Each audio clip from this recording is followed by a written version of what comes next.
MLA বলে দিচ্ছে মুসলিম রাষ্ট্র, মহিলাদের পেটানো যায়, কোনো অসুবিধা নেই। নাৎসি পার্টি ক্ষমতায় আসার আগে রাইট স্টেট খুঁজে দেওয়া হয়েছে। আজকে বাংলাটাকে একদম শেষ করে দিয়েছে এই মমতা ব্যানার্জি। আজকে সারা বাংলা জ্বলছে আর উনি গিয়ে আম্বানির বাড়িতে বিয়ে খাচ্ছেন। 2026-এ এখানে ভারতীয় জনতা পার্টি শাসন প্রতিষ্ঠা হবে এবং তারপর দেখবো আমরা সুশাসন কাকে বলে। আমেরিকানের মৃত্যু হয়েছে, ডোনাল্ড ট্রাম্প অসুস্থ, তাকে নিউ জার্সিতে নিয়ে যাওয়া হয়েছে। সন্দেহ করা হচ্ছে জো বাইডেনের হাত থাকতে পারে। আর জো বাইডেন তো এইসব ওখানে হয়নি, এসব এখানে হয়, ওখানে হয়।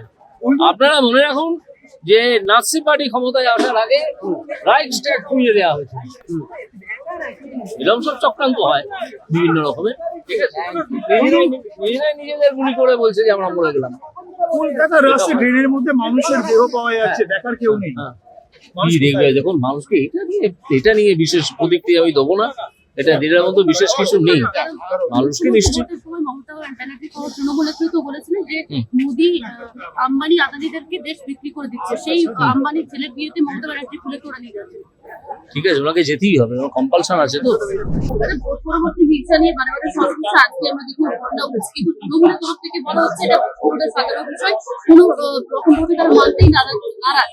না দেখুন, আজকে তো এফআইআর হয়েছে, এফআইআরটা তো তৃণমূলের পুলিশই করেছে, কোর্ট কগনিজেন্স নিয়েছে।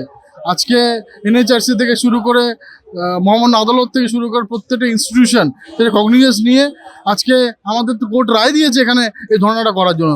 যদি এটা লেজিটিমেট না থাকে তাহলে তো এটা হতো না। আর আমরা তো যা বলছি, আপনাদের সাক্ষী রেখে আমাদের যারা মেরেছে, যাদেরকে মেরেছে, তারা জামা খুলে কেউ মহিলারা এসে বলে যাচ্ছে, সেই সন্দেশখালীর মহিলার থেকে শুরু করে আপনার কুচবিহারের থেকে শুরু করে এরা শহীদ পরিবার তারা পর্যন্ত এসছে, তাদেরকে মেরে দিয়েছে শুধু একমাত্র বিজেপি করে বলে, শুধু ভারতীয় জনতা পার্টি করে বলে।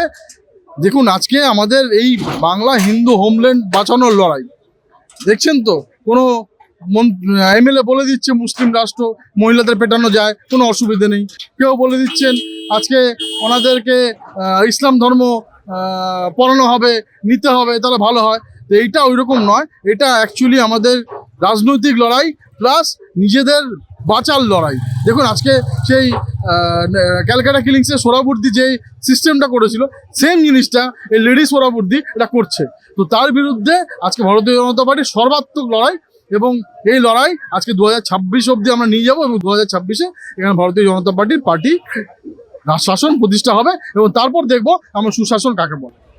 যেখানে মুখ্যমন্ত্রী মমতা বন্দ্যোপাধ্যায় একজন নারী, সেখানে নারী নির্যাতন এখানে প্রচুর হচ্ছে, তারপরেও তিনি একেবারে চুপ করে মন্তব্য করছেন। না দেখুন, আজকে এর আগে যখন প্রথম হলো, আপনাদের মনে আছে পার্কশিট কাণ্ড, উনি সাজানো ঘটনা বললেন, হাঁসখালি ওই মহিলার নামে কুরুচি করে কথা বললেন, সন্দেশখালি বললেন সাজানো ঘটনা, বলেছেন বহিরাগত। এটা তো একটার পর একটা কান্দুনি, তার নিজে যেতে এখনো অবধি তার সুরা পাননি বা কোনো বিচার পাননি। এটা তো একটার পর একটা ঘটনা। উনি ওগুলো কিচ্ছু না, উনি যেন তেন প্রকারণ ক্ষমতা ধরে রাখতে চান এবং দুধেল গাইদের উনি বুঝে গেছেন যে ও ভোট দিচ্ছে এবং ভোটের জন্য উনি যা খুশি তাই করতে পারেন। ওনার জন্য দেখুন না, আজকে সারা বাংলা জ্বলছে আর উনি গিয়ে আম্বানির বাড়িতে বিয়ে খাচ্ছেন।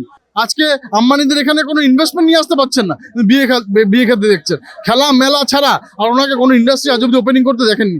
আজকে বাংলাটাকে একদম শেষ করে দিয়েছে এই মমতা ব্যানার্জি।